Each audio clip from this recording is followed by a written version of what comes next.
All right, y'all, welcome back to RTA in Japan Winter 2025, the final day of our English restream. I am Happy by 3. I will be hanging out with y'all for the next hour or so as your host. And I am joined by Spirialis and Fell, who will be offering some insight and expertise on our next game, Bat to the Heavens. All I know about Bat to the Heavens is that it's on my wish list. So if y'all would like to give literally any information, it will be more than I can offer. First of all, what is 54 Lantern?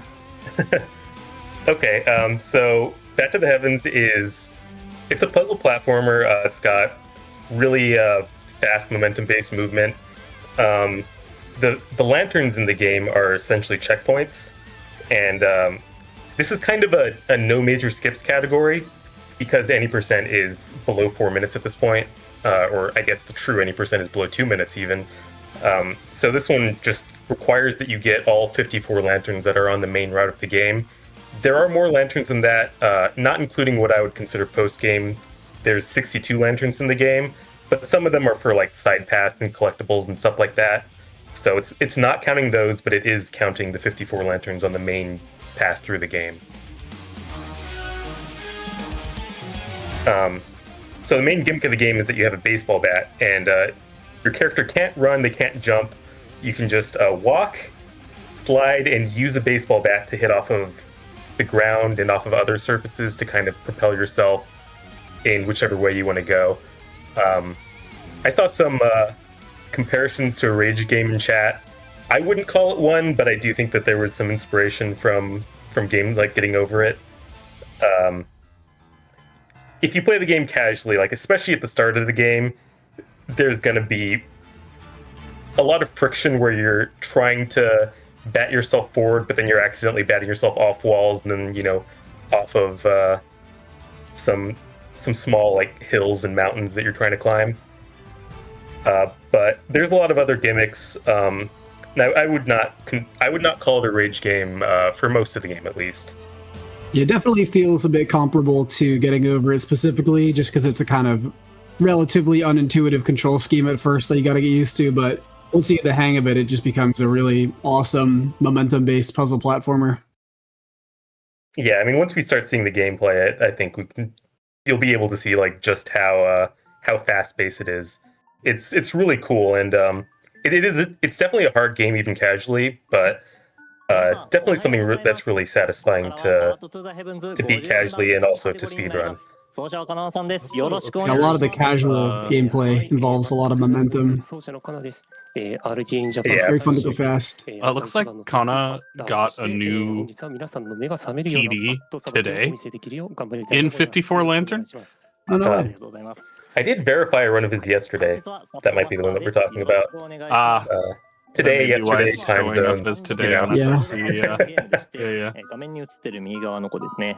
I also can't help but notice that you have record in this category. I do, by a lot. I'm as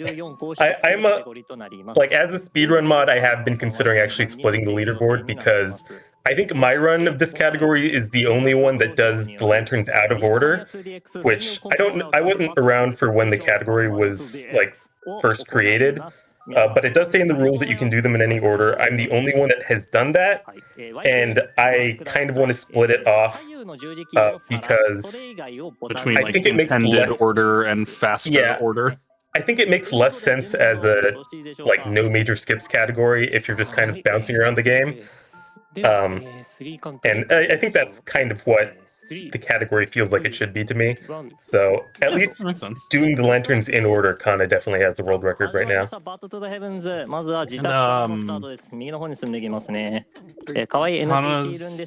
preferred control scheme is what rhythm game is that? Beat Media, IDX, yeah. IDX controller is the preferred control scheme. I don't. I'm assuming this was an incentive. I'm not actually entirely sure on that. But this is what his PB uses. Yeah, I mean the PV video uses it, so I've seen him play with a controller sometimes, but I think he's been doing this largely because I assume it was an incentive for this event. But if someone knows, I would appreciate confirmation. it is an on that. incentive. So Okay. Yeah, Makes a lot of sense. love a controller swap incentive. Okay. Yeah, and you can see that we've gotten into the game now. These yellow things that Khan is hitting off of sometimes are called fences. They just let you hit off of them, but you can also move through them. So you can just, hit behind you to just get even more speed when you move through them. Here, Khan is going to fast travel to go from one lantern back to the previous one just to get to the next one faster because it's just immediately above him right here.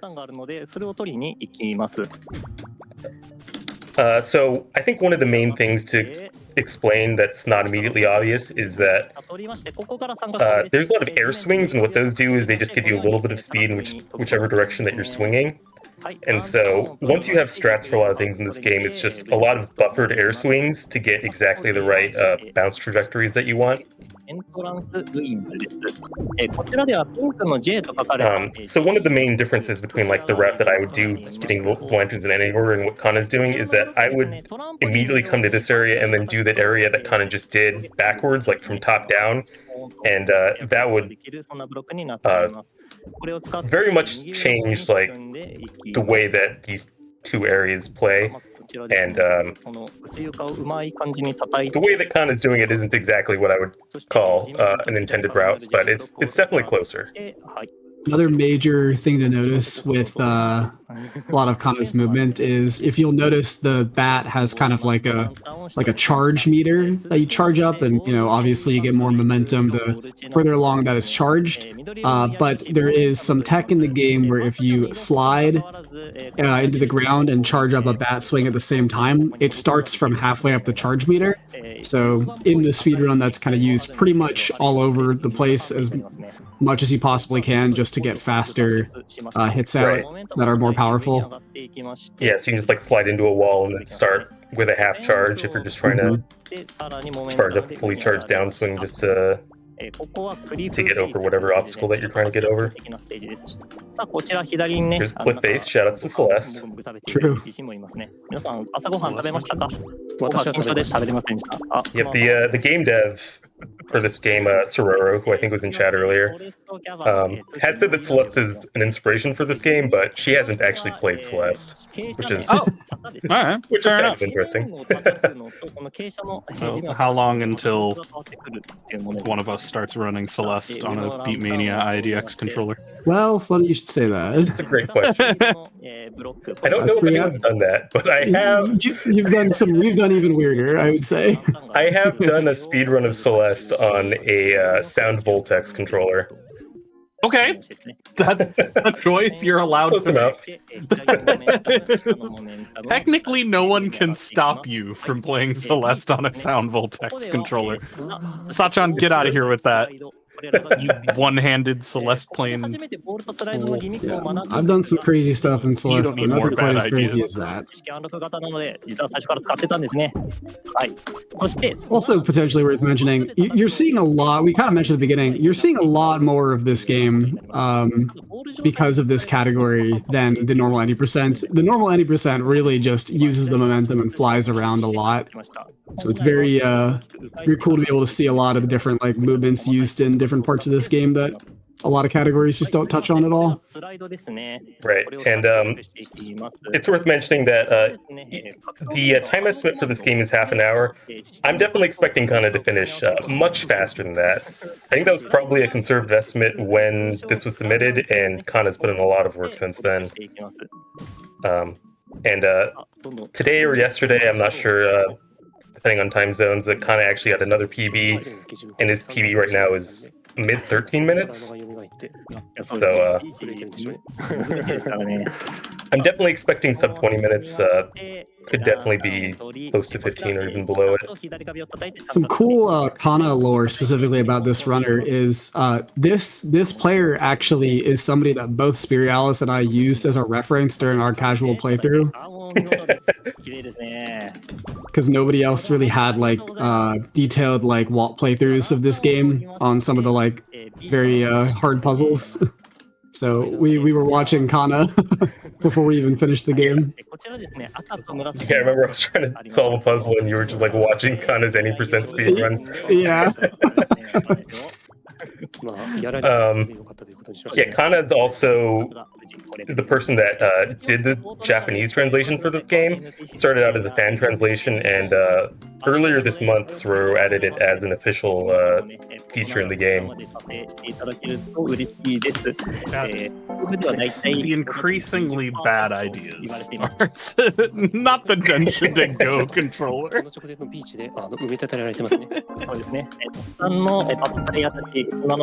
We were just passing the toilet block right there. Very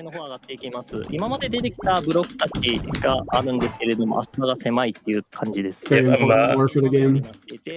Yeah, we're getting into Basin 21, which is probably my favorite area in the game. At least it's in the any percent route. Just a lot of ice here that lets you just slide and build up a lot of speed. So a lot of momentum conservation puzzles here.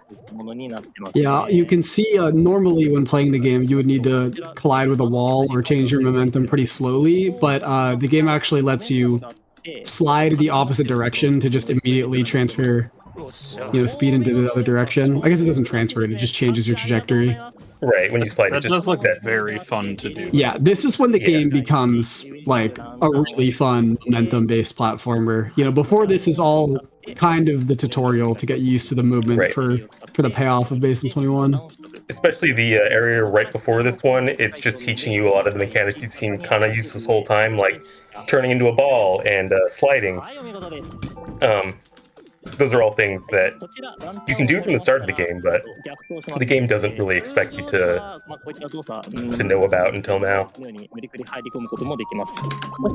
Here you'll see Kana pass up a lantern. That's because this lantern is not one of the 54 required ones, but we're going a little bit out of our way here to get the only real power-up that we'll be getting in this run, which is, as you can see here, rollerblades. So you can see Kana put them on here. They let you just build up a lot of speed on flat ground, but more importantly, the act of putting them on or taking them off will actually give you a small upwards boost. And so they're very useful for just building up more height as you bounce around.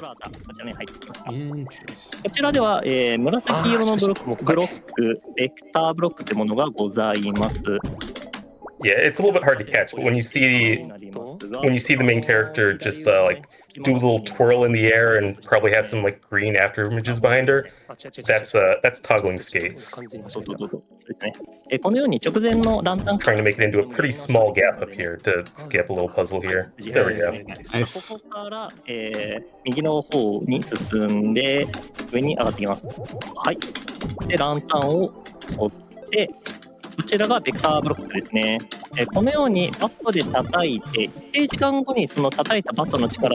Here we are introduced to, I don't remember if they were in the run before this, but these blocks that when you hit them multiple times, you can like kind of store up speed to unleash. Yeah, every time you get them, basically just takes the amount of speed that you would normally get from hitting the block and just stores it up, and after 3 hits, after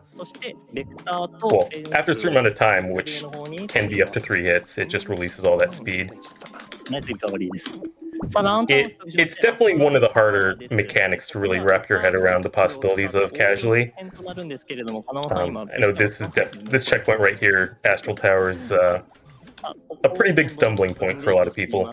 Yeah. I believe a second person in chat has mentioned the RTA logo on the controller. I think that's one of the plushies. It looks like it has its own shadow. I think he just put one of the plushes in the middle of it. That's awesome. I think it might be a sticker, but yeah, it's definitely something. It kind of looks three-dimensional, It looks like it has a shadow, right? こちらのローラーブレードの、新たな使い道、スピンジャンプ、こちらですね。バットの上振りと、ローラーブレード。It does look three-dimensional to me. I don't know if it's a sticker. That's funny. で、ベクターを叩いて、このベクターも叩くと、ボールショットをですね。そしてこちら、アストラ So we're coming up on the end of Astral Tower, and after this, there's really only one real area left, and then like a shorter area that's kind of just the final challenge area. So we are getting pretty close to the end of this run already. Yeah, introducing another one more mechanic for the road. We got this glass that you have to hit with a certain amount of momentum to break it. It can be with your bat or with your body, and we will see. Right. Charging of a bat swing will make it easier to break them, but a lot of puzzles in here that involve breaking or sometimes not breaking these blocks. And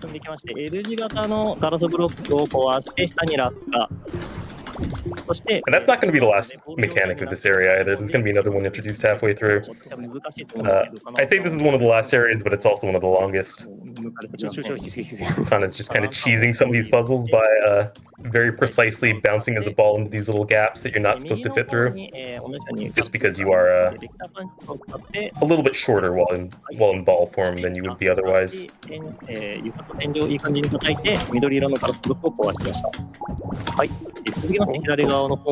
Very clean gameplay throughout this part of the run. Yep, for sure. And then here's the last actual mechanic, which is these green charge blocks that let you just, like, after you hit one of these, you'll glow green until the next time you do a swing that is not hitting a surface. And then what it'll do is it'll give you a pretty large amount of speed in the opposite direction, kind of as if you were hitting a surface. And lets you do a lot of interesting things, especially vertically, because it does some interesting things with the calculations on vertical speed that lets you kind of double your vertical speed if you have a decent amount of it already. Also useful horizontally, just not quite as powerful. 次、右下の方に黄色のガラスブロックがありますので、Mechanic is the... Oh, you go ahead. Yeah.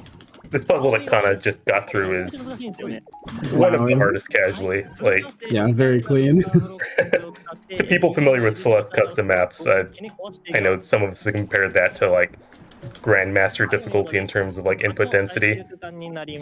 右側の方に黄色のガラスブロックがありますので、それを壊しに行きます。これ最短ルートですね。And with that, we are at the end of Bridge and coming up on Terminus. Terminus is really the final challenge of the game. It's an entire area that only has this one checkpoint at the start, so you have to do the whole thing without dying. The whole time you're going to be getting chased by this angel with a big sword. If everything goes according to plan, it should never be able to catch Kana. But if it does, the sword hits don't kill you instantly, they just kind of launch you upwards. Which is why there's a lot of death blocks on the ceilings here.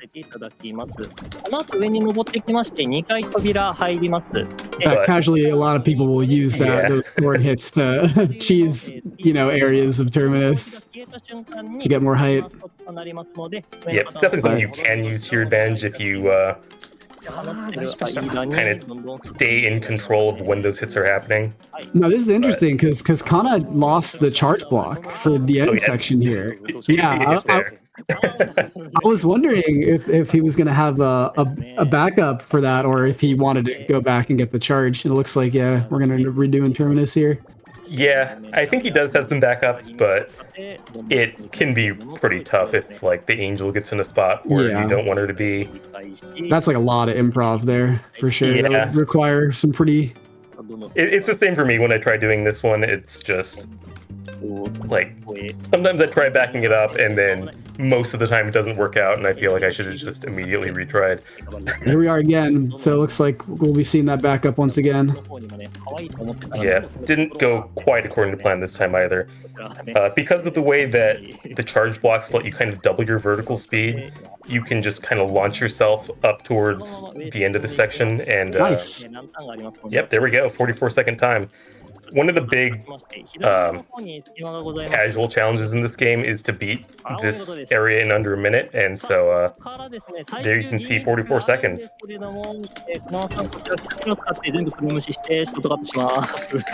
Here we dunk into that hoop to open last door because it is a baseball game. Yeah. And enter the store, and that's time. That would be time. 15, Right, 15 minutes. minutes. Yeah. Good prediction. いやー、めちゃくちゃ緊張しました。 Sarah I'll says run in that chat, easy game. 訂正走れたがちょっと、なんか、タイは左に広されたはずなんだけど、なんか認識 Yep, this game is really cool. Definitely very satisfying casually, and this is not even close to all the content in the game. There's a ton of collectibles, a lot of other side areas that are kind of post-game content. Yeah, I mean, if you try doing everything in this game, I think there's easily like 40, 50 hours of content. Normally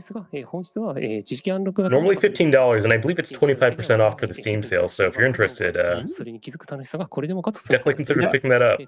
Fans of puzzle games and or platformer games will love Bat to the Heavens. Highly recommend. Oh, there you see Kana in the credits. そういうところが一番今回のカテゴリーは54ランタンでしたが、こちらは Is that the only translation is It seems Japanese? to be. I know there is a fan translation in Korean, but I think it hasn't been officially added because Gotcha. I think we're unsure. At least Soro doesn't know for sure how high quality it is, so Okay. probably want someone to vouch for that before adding it. それはもう化け物じみたやんばい動きを見せてくれること間違いなしなので、そちらにもぜひご注目ください。またスピリアリスさんとあとフィルさんですかね。You can see some of the tools in the credits, the bed, the bathtub, and the oven for baking pizza.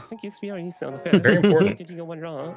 English Restreams All really, really crucial for game dev. Yeah. で、あと、そうですね、チャット欄にセロ先生 Thank you, based oven. 開発者のセロ先生 Chat, my favorite speedrunner, the oven. It's really a masterpiece of puzzle games. Fun fact that you may know already, why do they call it oven when you oven the hot food, or oven the cold food and out hot eat the food, is a speedrun tweet originally. But surprise, surprise. I didn't know that. That's news to me. I first heard it from a speedrunner, but I don't know if they made it or someone else made it. I assume it was someone Speedrunners else. brought that joy into the world. 確認していきましょう。 There, Joy in that. yeah, we see 54 checkpoints. Valid run. そうですね。And the rank is H, of course. Yep, really solid run from Kana. いろいろとちょっとね、序盤とかいろんな具だってしまったところがあったんで、 Is H ちょっと惜しいところありますね。 I mean, it's, you know, it's- ありますね。まあこの I don't think I have to answer that. 難しいっていうのがある I don't know what is H compared to anything else? I don't understand. It's a high rank. I don't know what it stands for. You'll have to ask Sorora. How did we? Is it above お S? 疲れ様でした。 It is above S. Yeah. There are 9 ranks in this game, and S is the middle of the 9. そうですね。Okay. そうですね。あと2つあるかな。今回のラウンドで、 Yeah. このゲームに興味が湧いた方がいらっしゃいましたら、ぜひプレイしてみてください。今なら Steam のウィンターセールで、人類史上最安の 25% オフ、1275円。年末年始の連休が軽く解けるくらいには遊べます。自分 Yeah, seeing that level of mastery on a controller that looks like that is really awesome. Yeah. And one thing I didn't mention is that Kana, everything that he did here is something that he came up with himself. He's pretty unique in that, like, if you go into his Twitch chat, he'll say, "Do not tell me anything about Bat to the Heavens speedrunning. I consider it a major spoiler." Yeah, and Only wants to route himself. Yeah. Which is very interesting for, like, I've never seen a speedrunner put this much time into a game and go about it like Kana does. And because he'll like take everything that he finds and meticulously document it, like going through his YouTube descriptions and his like YouTube shorts and Twitch clips is insane. It's just insane how much stuff he comes up with and like meticulously documents for anyone else to use, and Yeah, it's really amazing. doesn't take input from anyone else. It's Awesome. yeah, I've never seen anything like it. Nothing but respect no for community Kana. can exist without folks to do the hunting for us. So thank you, Kana, for that. And Thank you so much for the thanks having comms, fun. y'all. Before we get Yeah. into Yoshi's Cookie and before you leave us, do y'all stream Bat to the Heavens? If people want English Bat to the Heavens content, can they find that through you? I do. I don't stream too often. I probably will this week because I'm actually also running Bat to the Heavens at GDQ in 5 days. Let's go. It's going to be the third run of the event, 108%. So if you want to see more Bat to the Heavens, definitely check that one out. Heck yeah. But you can also see me on, just twitch.tv/Spirialis. Very nice. Yeah, of course, the event I have to take off and opener and the 2 games after it are like banger, banger, banger. I'm like, would have loved to apply for that host shift, but you are blessed with the best in the business, JD Puppy. You're gonna have a blast. Yeah, definitely looking forward to it. Very, very cool. Thanks for hanging out. Thanks for giving us some comms. Folks, mark your calendars to catch Bat to the Heavens at the beginning of AGDQ. And yeah, we will see everybody in a few seconds for Yoshi's Cookie. I'm gonna grab some water in the meantime. Thanks for having us. Yeah, it's been fun.